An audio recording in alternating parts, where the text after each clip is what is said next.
Hello, hello, hello, everybody. Hello. It's another Sunday. It's another Sunday, and we're happy. We're in a good place. Everyone is well, and I hope you are well as well.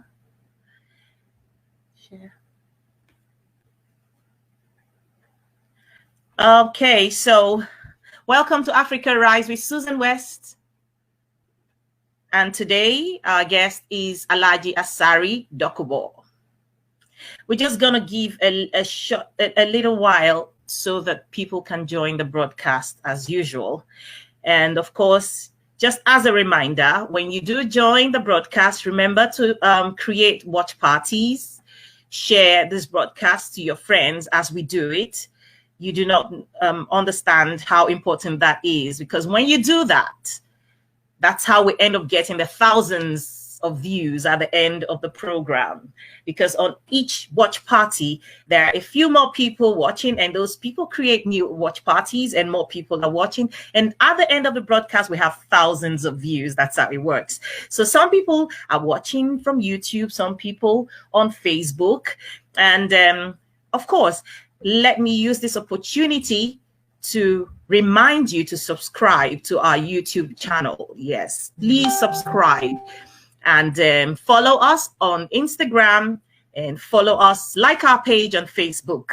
That's how we do it. So share this broadcast, remind your friends that we are live right now. And so on that note, well, first, I'd like to apologize. Last week, we had a bit of, when we had Chief Femi Fani-Kayode, we had a little bit of, a lot of things wasn't going well. And I ended up talking a lot. And when I replayed the video, I couldn't believe some of the grammatical error that was flying out of my mouth. Yes, so pardon me. Pardon me. Hopefully today's broadcast will go perfectly well. Hopefully, yes. And so our guest today is ALHAJI Asari Dokubo, like I mentioned earlier, and he's going to be, I'm going to bring him on shortly. And of course, the topic of discussion today, hello people watching from Instagram. Yeah. So our topic for discussion today is the movement from the north to the south of Nigeria. Is it a simple migration or some form of invasion? Some people who are not Nigerians might not understand why it's something where we are concerned about as Nigerians. I mean, if you're a Nigerian, you should be free to move from one part of the country to the other.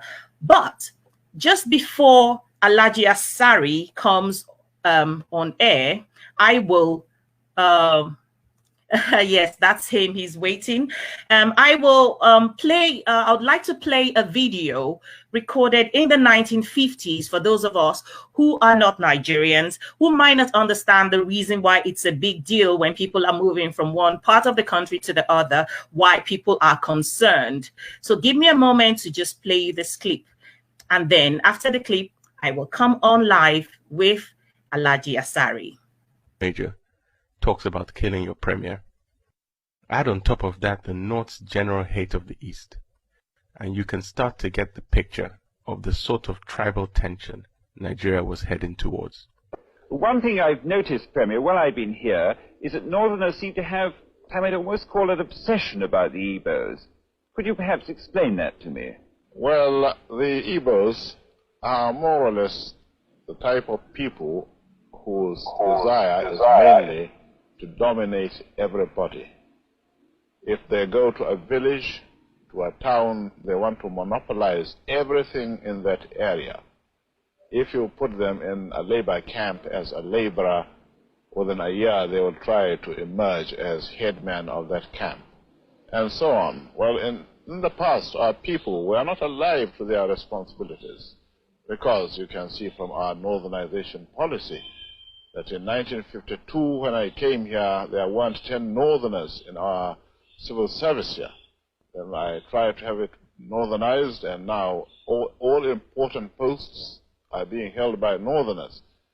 Is this policy of filling all key posts in the north solely with northerners and not with other Nigerians a temporary or a permanent one? In actual fact, what it is a northerner first.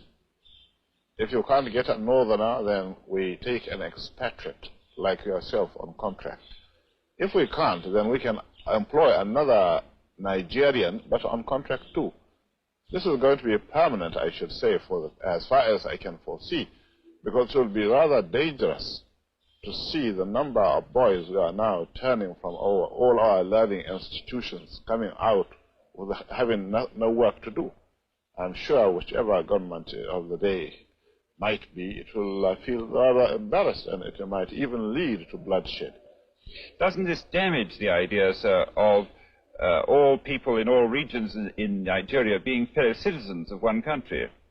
Well, it might, but you are, I mean, new to our region, but how many northerners are employed in the east or in the west?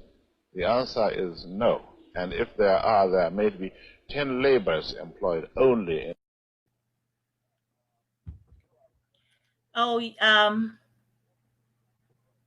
Sorry about for the people joining us from Instagram, sorry you couldn't see that video. You couldn't see the video, but right about now, I'm going to be bringing on ALHAJI Asari Dokubo. Good afternoon, ALHAJI Asari. Good afternoon, my sister. Are you having lunch?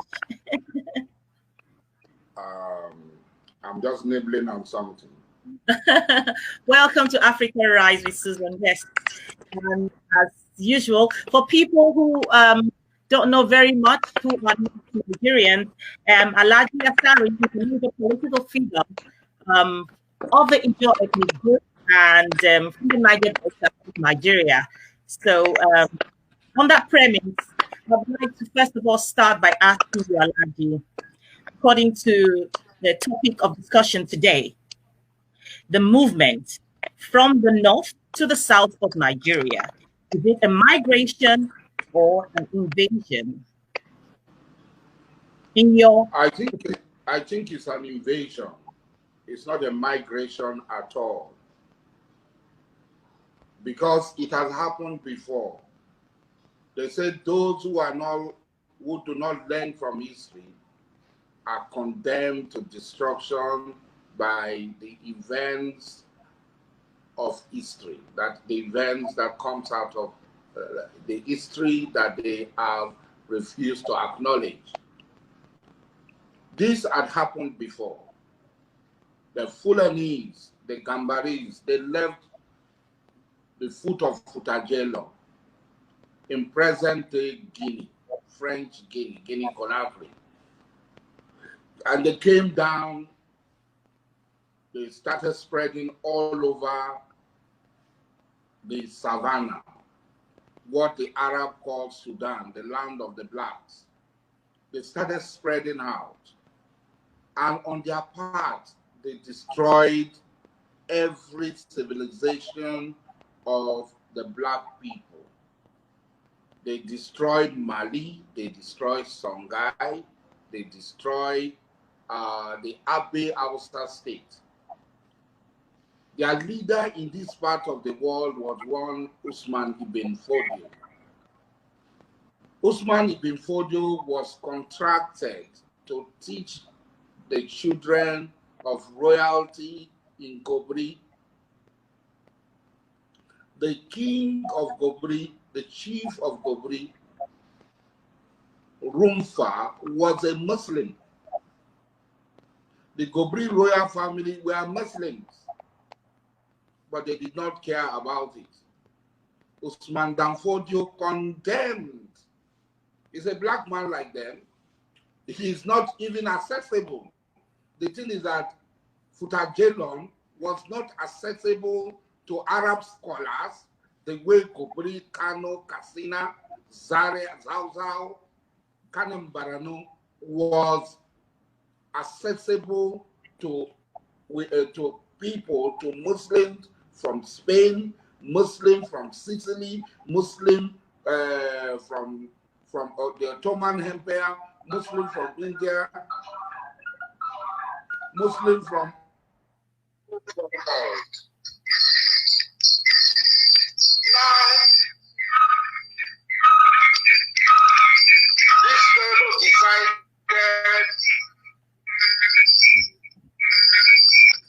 decided to declare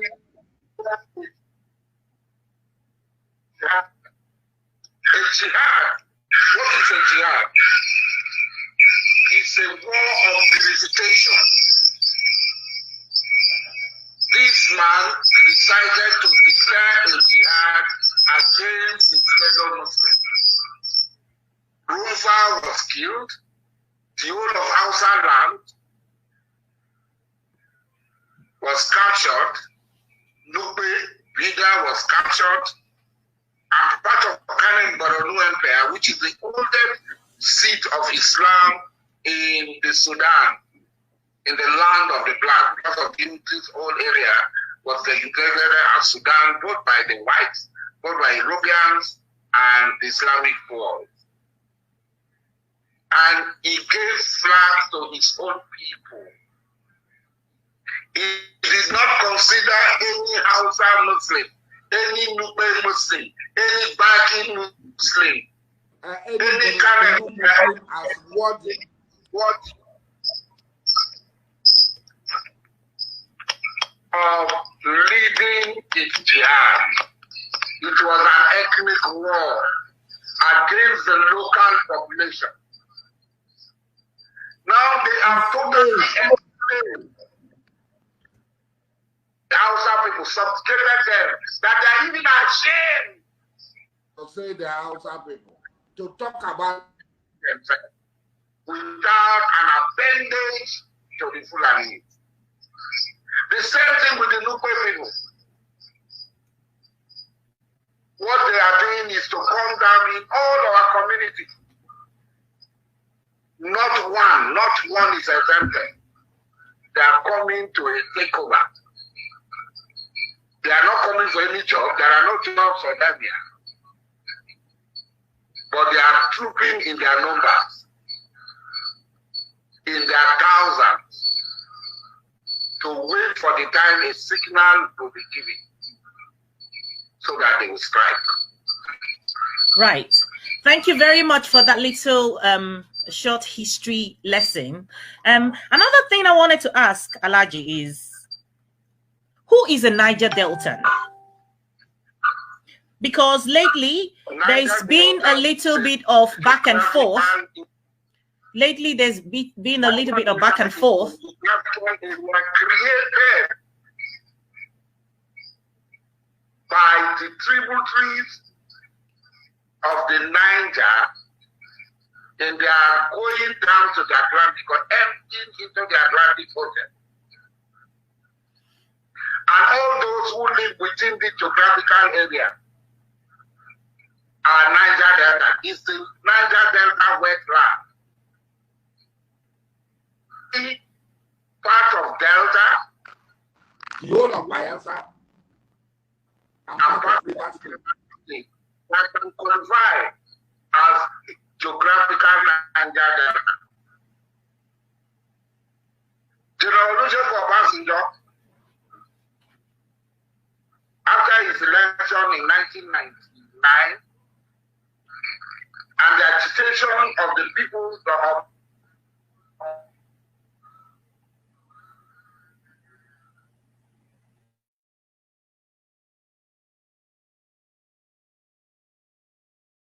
added those who are not supposed to be part of the Niger Delta.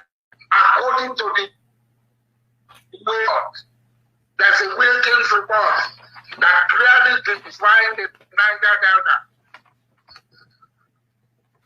Now everybody wants to be Niger Delta. And then, when the fire was hot, when there was no food to eat, it was only the Jaws and the Ogoni that said they were Niger Delta in the Wilkins report. So political Niger Delta, which is not Niger Delta, how you producing today, instead of retaining the name Upper Deck, which was there before, which is a very, very, very, very descriptive name for and a fitting name for the oil producing area. Instead of Niger Delta Development Commission, which is governor, he now brought in Imo, Abia, Akwa Ibom, Cross River, Ondo, Edo, and the whole of Delta, where there is oil producing areas, the whole of rivers that have oil producing areas are not Niger Delta. Niger Delta is a geographical area that represents the Jaws and the Ogoni. Thank you. In accordance with the Duke report and in accordance with the scientific definition of the Niger Delta wetland. Thank you. Thank you very much. I also wanted to ask you, because lately I've been hearing you talk about the real Biafra and Biafra and Biafra. And I'm not even sure if you're in support of Nnamdi Kanu or not. But I also want to ask, who is a Biafran? Because you have talked in one of your videos I have seen, you talked about you were going at your sister and Kio Briggs for saying that Abonima Kalabari people are not Biafrans, and then you're giving your own take on who the Biafran is. Tell me why. There are two types of Niger Delta. So there are two types of Biafra. One Biafra is the name given to the history of Santa Barbara, of the of Calabari, when the Portuguese came around 1402 down to 1402, they were like people to come to the church of Ijola or Calabari. That history of Santa Barbara today is very wrong. The entrance is very wrong. And the Calabari people, they tell you that about the behind there, that the ocean is closed when it's very wrong. Nobody is allowed to go. And when in their discussions with the sign language and so on, with the Portuguese, they call that place Biafra. Biafra in Calabari means undone to. It's a descriptive term that was attached to that. They have in Portugal, they have a region called Papa. They now adopted this name to call the coastal region, starting from the mouth of Ibadan, which is in present-day Biafra and Delta State. So the coast of Gabon was named the Peak of Biafra. This is a geographical and scientific Biafra. So everybody, living, every job man, every heritage man, every person living on the coast, stretching from River North, some of the young people are in the pit of Bonny, Benin.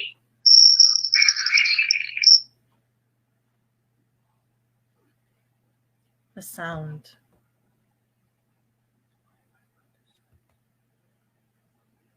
So everybody living within this.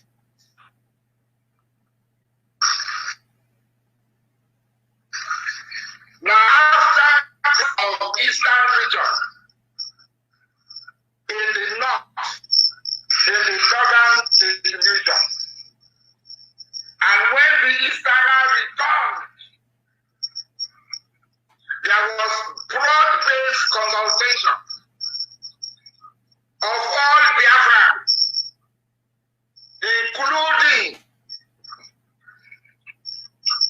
my parents, the parents of Antio, and the parents of Nnamdi Kanu, everybody. And the Eastern Consultative Assembly gave authority to declare the state.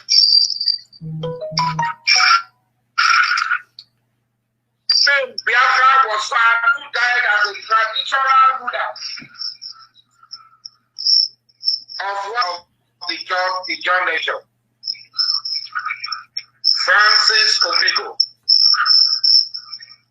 He was the person who suggested, they forgetted whether name, some guy, several names, but Biafra was chosen and accepted by the majority of the members of the Biafra Consultative Assembly.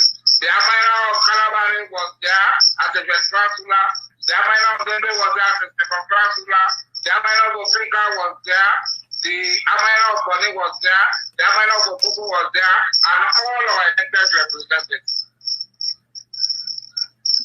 Both at Lagos and Enugu. And we all sat together. And we, the people, created the sovereign suspect. So nobody can deny that is not a Biafra. We are Biafra. From 30th of May, which is today, 1967, we became Biafra legally. Right. Just before we go ahead, could your people try and turn down one of your sound, because it's bringing back some kind of echo? Can they kill one of the sound from one of yes, just turn down one of the sound, just real quickly.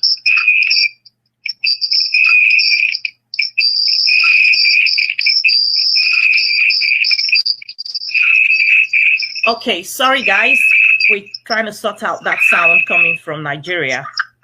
And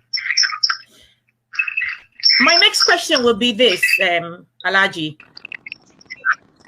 A lot. Can you hear me now? Can you hear me now? You are very clear. Okay.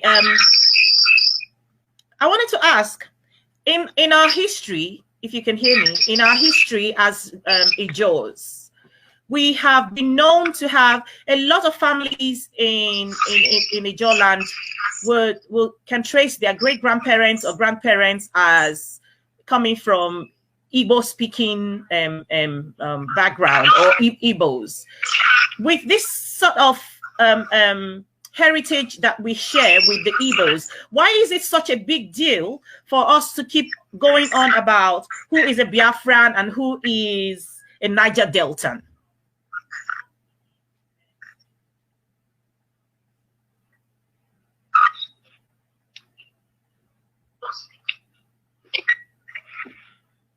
I can't hear. There's a sound. Sorry, we can't hear you. We can't hear you.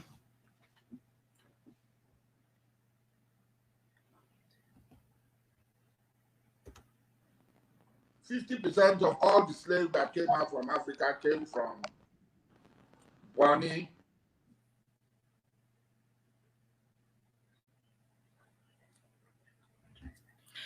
Guys, I have to apologize. There's network problem from Nigeria, and this is one of the things we have to deal with when we're doing the live broadcast online. The network is not something we have control over. Well, please bear with us.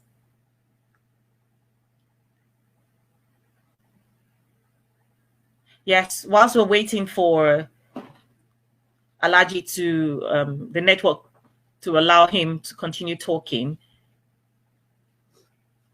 My question to Alhaji at this point is, a lot of Ijo-speaking people can trace or will tell you that their grandparent, a grandparent, a great-grandparent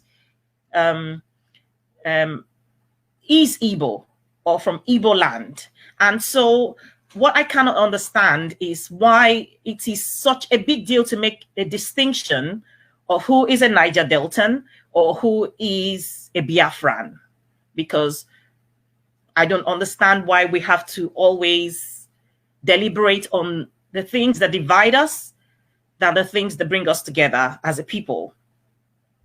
And we've lost ALHAJI Asari there, but I guess they'll try to join us again. Just give us a moment and they'll fix the problem and come back on air. Okay, yes. And get it. Okay, you went there for a while. You're back now. Can you Hello? Yes, we can hear you. Can you continue? You were talking about even today or tomorrow, I can go to Igbo land and get a boy or a girl of maybe 12, 15, 16 and bring the Igbo girl and marry her to somebody, or bring the Igbo boy and marry him to somebody. I can bring Igbo male and female and marry them to each other, and they will be part of my house. It's happening today. It's happening maybe tomorrow it will end, but today it's still happening.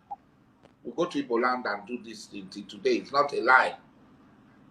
There are those who are marrying Igbo people. So it is very difficult to find a Calabar person from Buguma, Abodima, Bakana, Obama, Tombia.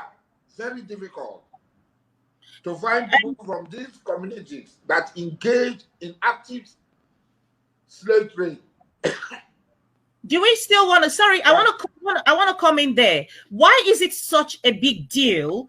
Why do we sound as though we're superior to these people? Isn't it just a culture? Let me lay the basis first. I will come to that. So it is very difficult to find anybody who does not have an Igbo blood flowing in his vein. I am Alawe Diabali. Who is a Diabali? A Diabali is an Abba man. He's an Igbo man. He came together with Aro people. The Abams were the military wing of the Aro state. They came to see King Amakri. The young boy was looking athletic and tall. And Amakri said, the Abam don't sell themselves as slaves. They fight for the arrows. And King Amakri said, I want this blood. The Arab people who came and said, no, it's not for sale. It's not a slave. He said, go tell his father that the king requires services. And he took my great ancestor from them and gave him to Ombo Big Harry to look after. My great ancestor, Ediabali, became the richest man in his time. He became Arusa. Acknowledged by everybody in Bonny and in Calabar, in old Calabar. So, also, my father's great-grandmother, Amayo, and her sisters were sold into slavery by their senior brother. They are from Ozuakoli. We have our relations in Ozuakoli and we meet them. And when they came to old shipping, Elem Kalabari, where the Calabar left, she was the first daughter. Because he wanted to take another title, she recognized all of them and she grouped them together and they started to form the relationship which has survived till today. And we know our relations back home. Right. My father's mother, my grandfather's mother, Oyilidea, is an Igbo woman. She's from Akweti. Right. With all this, she gave my father, when my father was giving birth to, she gave him the name of Dimma. When my father gave birth to me as his first son, Justice Melford Good, he gave me the name of Dimma. I gave that name to my fifth son, Mujahid of Dimma. I am proud of my Igbo ancestry. Absolutely. I have Igbo blood flowing in my vein. And the title, the stool I sit on, is a stool created by an Igbo man. We have never denied it. So if you come to my compound in Tombia, in Buguma, in Abalama, you see them answering Igbo names. Absolutely. Chimela, this, that, till today. Exactly. It's a sad story. But it's part of our history. But at this point in time, should we be focusing on what divides us? for instance, you talked about saying you want to join forces with Biafra, but only if you're allowed to become the supreme leader or something like that, if I'm right. You know, There is no such thing. Sister Susan, there is no such thing. I am not joining force with anybody to fight for Biafra. I am a Biafran. I am fighting the cause of Biafra. I am the leader of Biafra National Council. I am not joining force with anybody. I am 100% Biafra. Nobody can take that from me. I'm not denying Biafra. Denial of Biafra is stupidity. We have been in Nigeria. They are depriving us. They are taking what belongs to us. Instead of us to fight, we are still clinging on to Nigeria shamelessly and calling people to come into slavery. We know that the Ijaws cannot fight it alone. And when you talk about Ijaw people, the people who are shouting the loudest, are Ijaw people whose totality of their being is Igbo. And I'm so shocked. I don't want to call names, but everybody in Calabar know their family. Like if you call me, who are you? As I am Elebuke. What is Elebuke? Elebuke is West India. Who is Elebuke? He's an Igbo man. And that's my family too. He's an Igbo man. Who is Otikadibia? He's an Igbo man. Why should I be ashamed of my... In Buguma, where you and I come from, there's a place called Igbo Quarters. Brinomuni. Till today, when our chief Justice Gotara was alive, people wanted to change the name Brinomuni to something else. He said, are you wiser than our fathers? Who maintain this name till today? That they are Brinomuni. Why should we be ashamed of our heritage? But the problem is with the Igbos. We have idiots like Kano who like to abuse people, who like to claim that Ijaw people are Igbos. Ijaws are not Igbos. That's there true. There are Ijaw people like me who have Igbo ancestry, Igbo blood flowing in our veins. So, people like me. Me but too. People are not Igbo. Who are the Ijaw people that engage in the slave trade? There are just a few kingdoms in Ijaw land. Nembe Brass, Grand Bonny, New Calabar, Calabari, and from Grand Bonny, Popo came out. These are the 4 Ijaw kingdoms. There are several Ijaw kingdoms. Just 4 Ijaw kingdoms engaged in slave trade. So there are so many Ijaw, over 40 Ijaw kingdoms. There are so many of them that never engaged in the slave trade, never saw the white man until 18-something.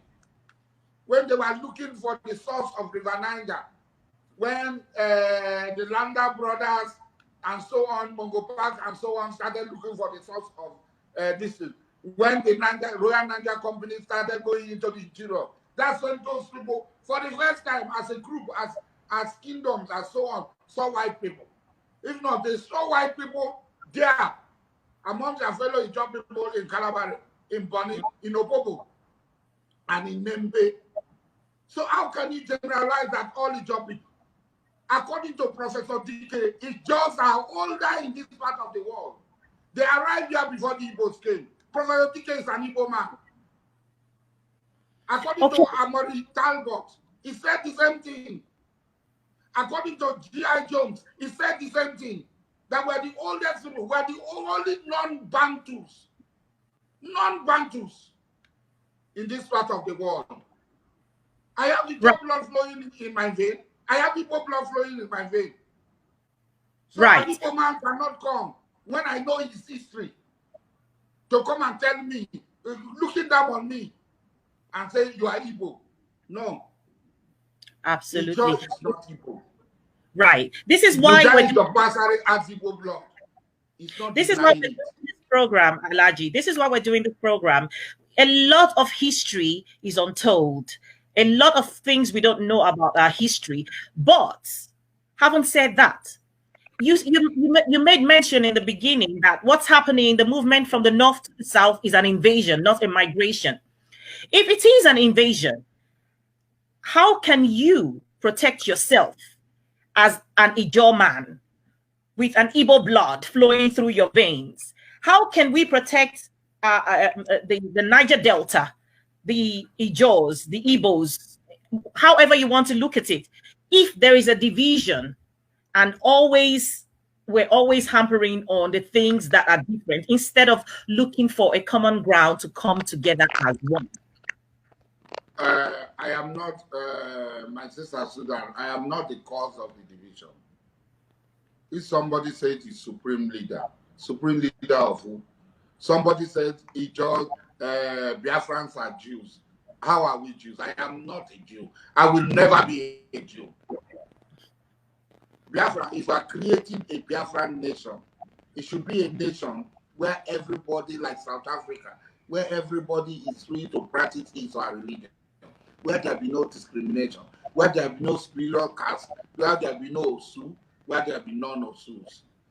I agree. Every Biafran is a Biafran in his own right. That is a Biafra I look up to. Not Nnamdi Kanu Biafra of calling one apartheid state called Israel as our home. As our home. An apartheid evil state, satanic state as our home is not my home. They talk of Holocaust. Every day they are committing Holocaust against Arab Palestinians on their own land. Abraham left off of the Chinese and came to this thing. He did not have one single land.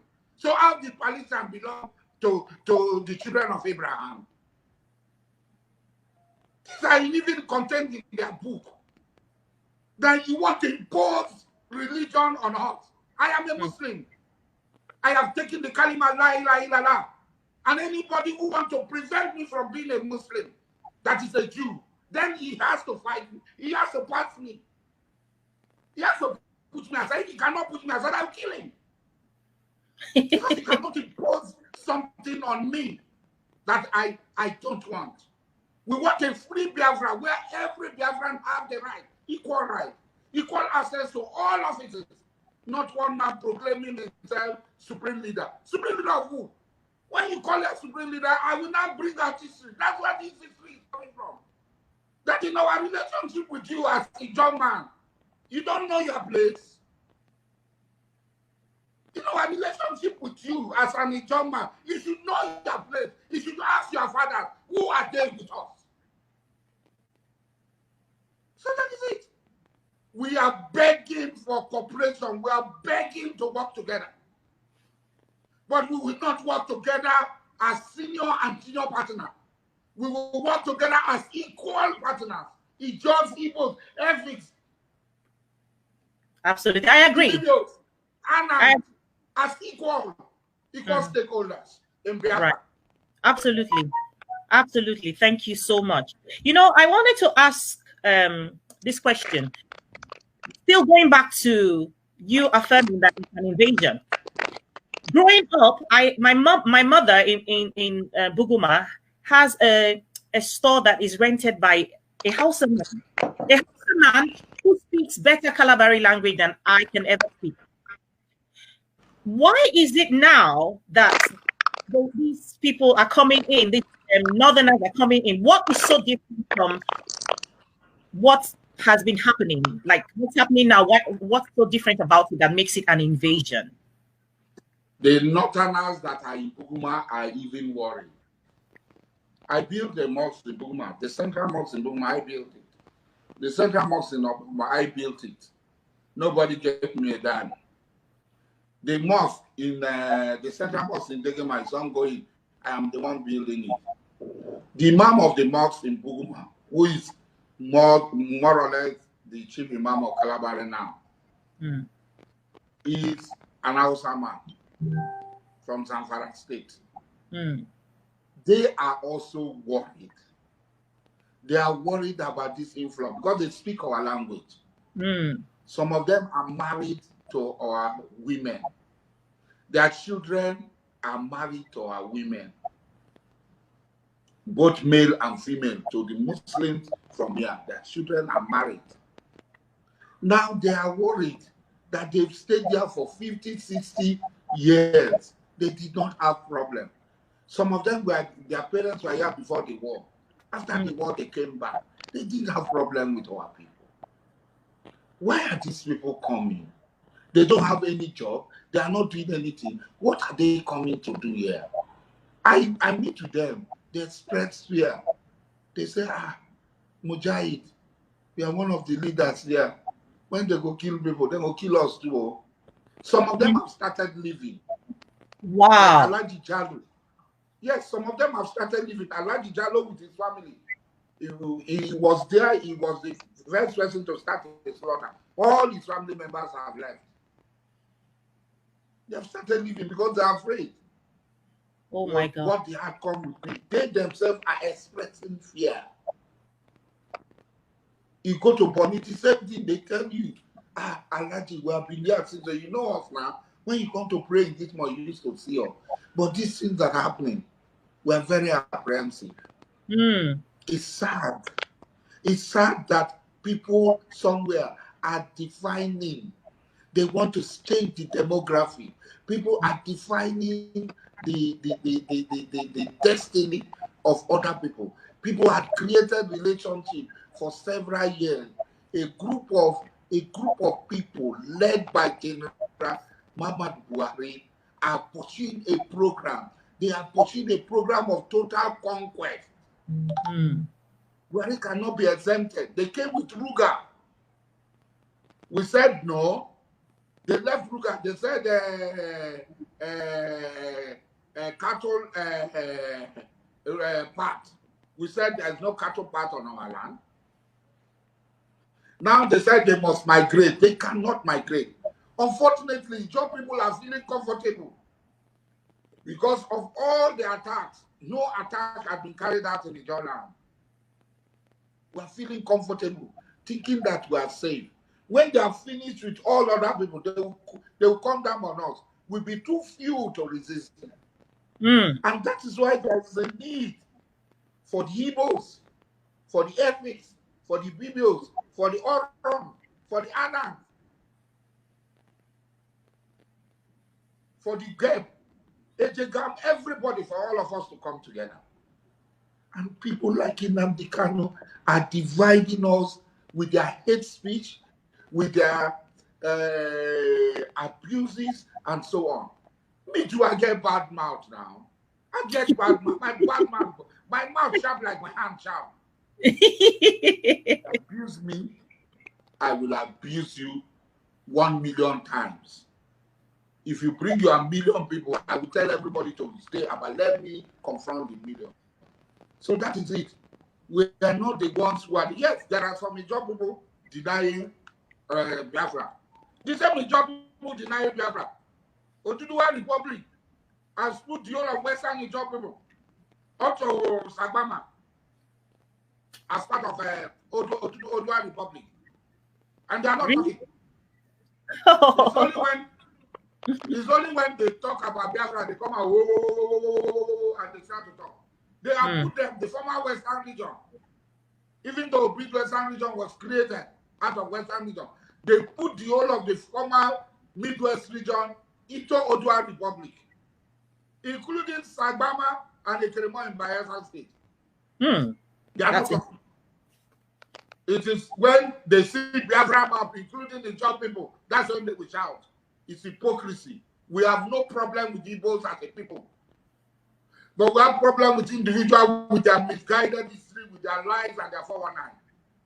Right. So we're clear on it. We understand that Ijaws are Ijaws and Igbos are Igbos. But with ancestry, shared ancestry from a long time ago, we have most Ijaw families can boast of an Igbo blood running through their veins. That is clear. If you come to Bukuma today,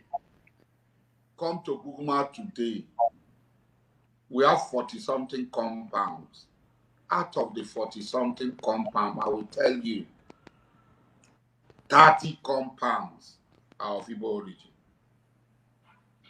Right. I don't know of any other community. I can name them one by one and call their Igbo names for you. 30 compounds are of Igbo origin. But that does not make them Igbo. They have been assimilated.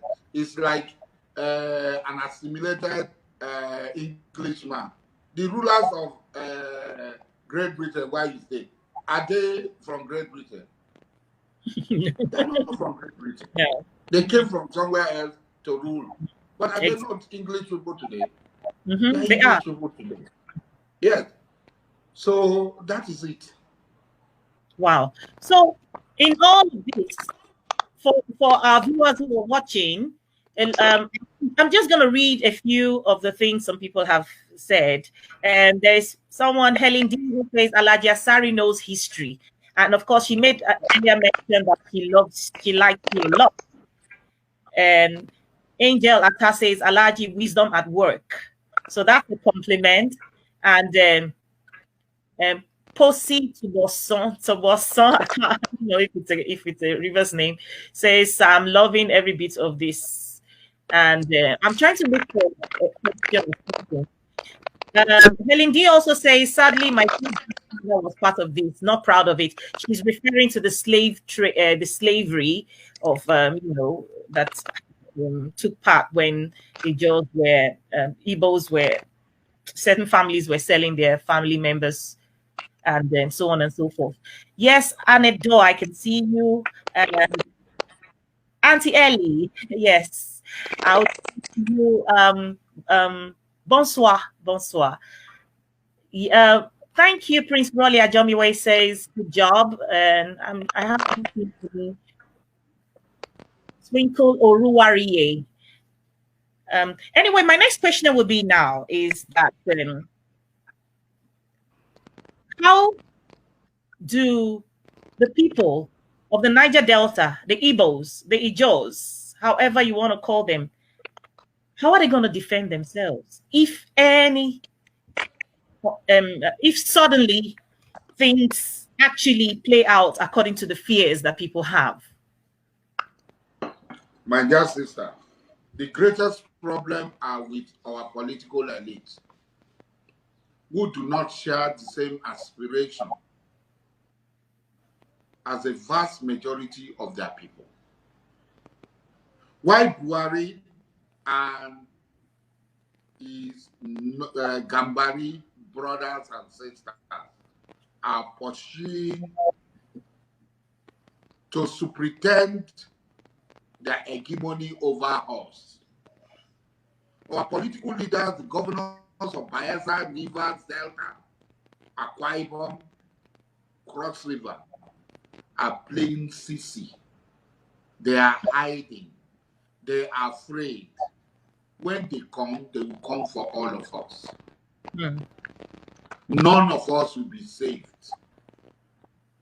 Every one of us. They will not know a governor from Dokubo Asari. They will not distinguish an APC member from a PDP member. They will not distinguish a Christian from a Muslim. They've done it before in Hausa land. They've done it before in Nugbe land. They will come for all of us. And when they come for all of us, it will be late. Our governor should be courageous enough instead of Wike saw some people. Wike saw some people. They are going to carry weapons. They are going to slaughter our people. I visited Benue 2018. No, 2019, last year. I visited Benue before the election. What I saw with my eyes, there is an undeclared war already going on, which our lily-livered political elites, they are the one controlling the money. River State budget 500 and something billion a year. Nothing to show for it. The budget of Bayelsa is there. The budget of Delta is there. Akwa Ibom is there. Cross River is there. Edo is there. What are they doing with the money? They cannot defend their people. The primary functions of government, the primary duties of government is to defend the life and property of the people found within the confines you are governing. But these people, shame on them. Shame on them. They have nothing to show other than They budget money, no project, they show us flyover. What is flyover? How does flyover add to the development of a state? How does flyover add to the economic advancement of a state? And the people are clapping for them. These enemies of our people. So what we are trying to say is that it is not the individual money that we use to fight, but when the fight starts, we will start. Maybe then they will realize. But the headquarters of the central bank, they should remember, is in Abuja. Immediately the fight starts, the headquarters of the central bank will be locked. The minting and printing this thing will be locked. They will not print any more money for the time being. Our oil will no longer be sold. The reason is this. People say, Trump this. Trump had sold more arms to Buhari than Goodluck sold, than Obama sold to Goodluck. There was an embargo on the sale of arms to the government of Goodluck. But Trump, that they are hailing every day, is selling arms every day. He's a deal man. He's doing deal with Muhammad Buhari to bring this arm to kill our people. All this Boko Haram and everything you are hearing is smoke screen. They are training their people to come and kill us. That's the truth of the matter. And they are transporting them down. In this COVID period, where interstate borders are closed, how do these people get to Edo State, get to Delta State, get to River State? How did they move? That is such a sad. That is so sad. Nobody saw them. That is so sad. Saw them. I'll quickly read. For me, we can prepare as much as we have, but it is very sad because our political elites had failed us. And when the thing starts, the people will hit them up before they will start to fight the enemy. Wow, that's a sad forecast, and it's not encouraging at all. I'm going to read a little bit of what people have written. Basil Abumere says, "Tell the southern leaders the bitter truth." And Twinkle Oruwariye says, "Alhaji Asari Dokubo is my brother, and he's a good historian. The Igbos should please listen to him." Well, finally, we're running out of time. We have about 4 minutes. Finally, what will be your last parting words for the viewers, for the people of the Niger Delta, for the Igbos, for the Ijaws, for generally all of us who are not all the people who feel threatened by this movement from the north to the south? My dear brothers and sisters, I am begging you. The hangman news is already set. We are being led to the gallows. This is not the time for division. This is not the time for who will be what and what. This is the time of coming together. This is the time of coming together. Ijaws, Igbos, Anand, Ibibios, Bini, Eshekri, Eshan, Orobos, Isokos, Efik, the Yakos. This is the time of coming together. Igbo man, I have said it before. How many times have there been a riot in Aba where Igbo people had killed Ijaw people? How many times have there been a riot in Port Harcourt and Ijaw people, or at Warri, Ijaw people had targeted Igbos? When Goodluck contested elections, Igbos sacrificed everything and supported him. They are still suffering for that which the part they took, and they are still, the majority of Igbo people are standing firm. We have no problem with Igbos. Igbos cannot oppress the Ijaw people. And I believe that as long as people like us are alive, Ijaw people cannot do anything to harm Igbo people. Our destinies are tied. We are together and we are working together. If we don't do that, we will all perish. Thank you. Thank you. Just quickly, real quickly, Basil Abumena just reminded me, which is something I wanted to ask you. You have sealed the contract to lay gas pipeline from the south to the north, Kano, Sokoto, Kaduna. What's your reaction to that? Embra, and also better baby smetter, pisita better smetter okay. Well, basically, ALHAJI Asari. When the come comes to become, the apple will happen. ALHAJI Asari just told me that's a topic for another day. Basically, that's the translation. That's a topic for another day. I just want to thank you, ALHAJI. I thank you for giving us 1 hour of your time on Africa Live. We say thank you. We're grateful. I hope to see you when I come to Nigeria, my big brother. Bye-bye. And so, yes, well, usually on this program, I'd like to always end on a high note, but it was such a struggle to get that coming out.